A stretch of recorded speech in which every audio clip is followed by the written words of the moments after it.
Makfira Nuryadina, Arsiparis di Inspektorat Seluma. Kali ini kita bahas aturan penting ASN ya. Perpres No. 98 Tahun 2020 tentang gaji dan tunjangan PPPK. Aturan ini sangat dinanti.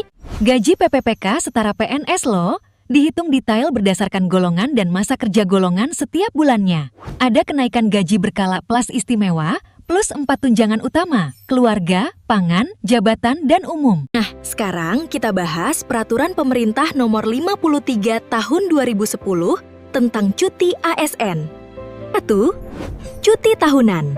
Hak 12 hari kerja setelah mengabdi minimal 1 tahun terus-menerus. 2. Cuti besar setelah 6 tahun mengabdi. 3.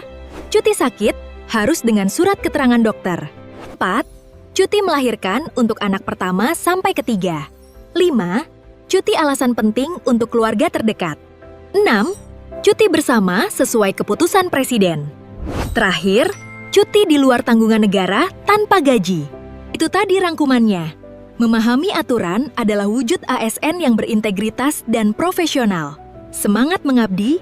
Saya, Emma Fikaliana, akan membahas secara singkat Peraturan Pemerintah Nomor 30 Tahun 2019 tentang penilaian kinerja pegawai negeri sipil dan Peraturan Lembaga Administrasi Negara Nomor 10 Tahun 2018 tentang pengembangan kompetensi pegawai negeri sipil. Yang pertama, Peraturan Pemerintah Nomor 30 Tahun 2019 yang terbit pada tanggal 29 April 2019. Aturan ini hadir untuk memastikan penilaian PNS dilakukan secara objektif, terukur, dan berbasis prestasi kerja.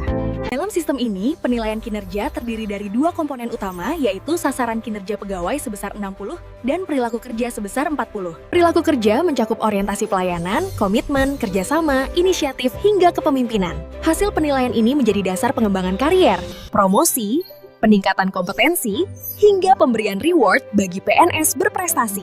Peraturan Lembaga Administrasi Negara Nomor 10 Tahun 2018 terbit tanggal 23 Agustus 2018 yang menjadi pedoman pengembangan kompetensi pegawai negeri sipil untuk menciptakan ASN yang profesional dan kompeten. Setiap PNS memiliki hak dan kesempatan yang sama untuk mengikuti pengembangan kompetensi paling sedikit 20 jam pelajaran setiap tahun. Pengembangan kompetensi dilakukan melalui pendidikan dan pelatihan, baik secara klasikal maupun non-klasikal, seperti workshop, coaching, mentoring, hingga e-learning.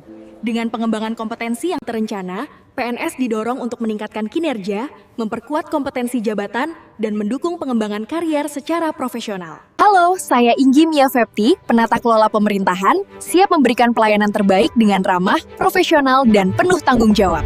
Hari ini bukan sekadar pelantikan, ini adalah awal pengabdian. Saya bersumpah akan setia kepada negara dan menjalankan tugas dengan penuh tanggung jawab. Sumpah ini bukan hanya ucapan, tapi komitmen pengabdian.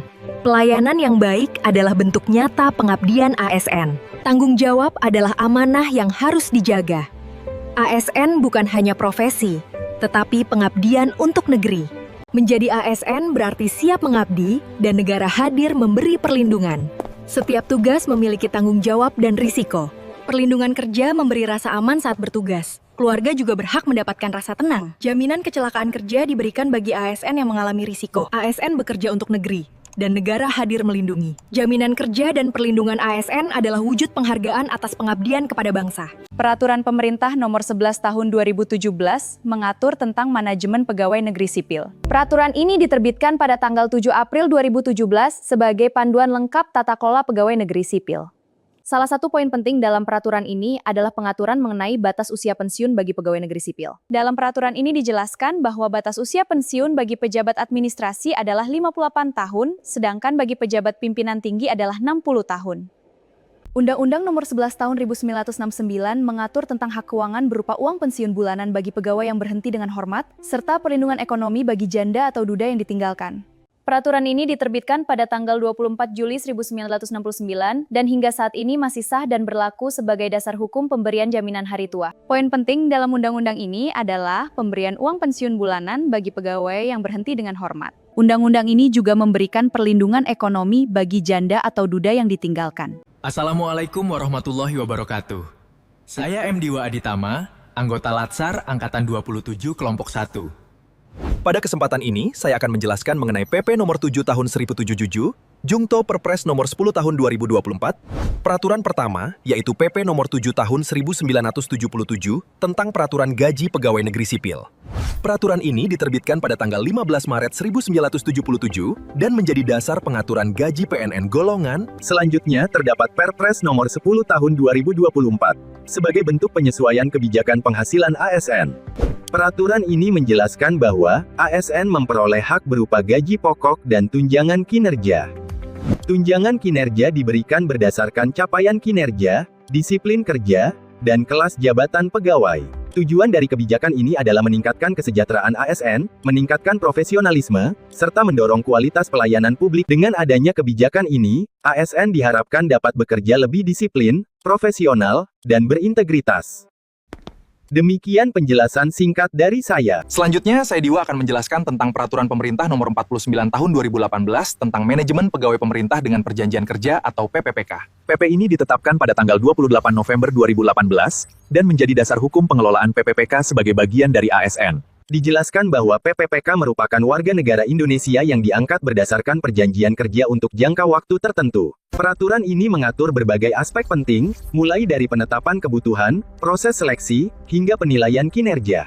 PPPK memiliki hak berupa gaji dan tunjangan, cuti, perlindungan, serta pengembangan kompetensi. Namun, PPPK juga wajib menjaga disiplin, profesionalisme, dan netralitas sebagai ASN. Tujuannya adalah menciptakan ASN yang profesional, dan meningkatkan kualitas pelayanan publik. Demikian penjelasan singkat mengenai PP nomor 49 tahun 2018. Terima kasih. Peraturan BKN nomor 3 tahun 2023 diterbitkan pada tanggal 12 April 2023. Peraturan ini mengatur petunjuk teknis Ngandaka Singatan. PP nomor 17 tahun 2020 diterbitkan pada tanggal 28 Februari 2020. Peraturan ini menjelaskan manajemen pegawai. Halo, saya Nadia, penata kelola obat dan makanan dari Dinas Kesehatan Kabupaten Seluma. Peraturan BKN nomor 14 tahun 2018 diterbitkan pada tanggal 26 September 2018. Peraturan ini mengatur pengadaan PNS agar lebih transparan dan profesional. Peraturan BKN nomor 5 tahun 2019 tentang tata cara pelaksanaan mutasi diterbitkan 28 Juni 2000. Peraturan ini membantu proses mutasi ASN menjadi lebih tertib dan jelas. Saya Nurianda Astuti, SPSI, Penggerak Swadaya Masyarakat, Ahli Pertama, UPTD PPA, Dinas P3A PPKB, Kabupaten Seluma. Undang-Undang Nomor 20 Tahun 2023 tentang Aparatur Sipil Negara, dibuat pada 31 Oktober 2023, mengatur tentang aparatur sipil negara meliputi sistem merit, manajemen ASN, hak dan kewajiban ASN, kode etik dan perilaku, digitalisasi manajemen ASN, penataan tenaga honorer, serta penguatan profesionalisme ASN untuk mendukung pelayanan publik yang berkualitas. UU ini juga menggantikan UU Nomor 5 Tahun 2014 tentang ASN. Peraturan Pemerintah Nomor 94 Tahun 2021 tentang Disiplin Pegawai Negeri Sipil dibuat pada 31 Agustus 2021. Mengatur disiplin pegawai negeri sipil, termasuk kewajiban dan larangan PNS, jenis pelanggaran disiplin, tata cara pemeriksaan, penjatuhan hukuman disiplin, serta pembinaan disiplin untuk mewujudkan PNS yang profesional, berintegritas, dan bertanggung jawab. PP ini menggantikan sebagian ketentuan PP nomor 53 tahun 2010. Halo sahabat ASN dan masyarakat Indonesia, saya Priska Anissa. Hari ini kita akan mengenal dua peraturan penting tentang jaminan sosial dan kenaikan pangkat PNS. Pertama, Undang-Undang Nomor 40 Tahun 2004 tentang Sistem Jaminan Sosial Nasional atau SJSN merupakan fondasi utama jaminan sosial di Indonesia. Undang-undang ini menyatukan berbagai program jaminan sosial dengan prinsip asuransi sosial dan gotong royong untuk seluruh masyarakat termasuk PNS. Bagi PNS, setiap pegawai wajib membayar iuran melalui pemotongan gaji sebagai bentuk perlindungan sosial bersama.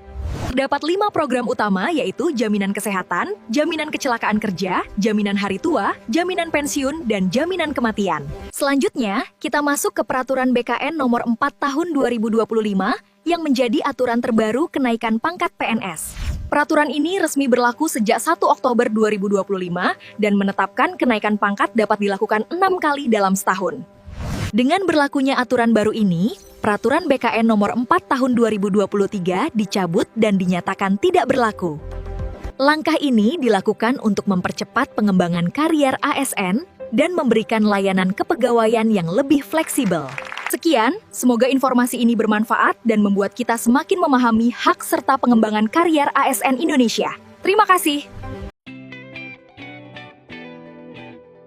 Perkenalkan, saya Valian Yustiawan.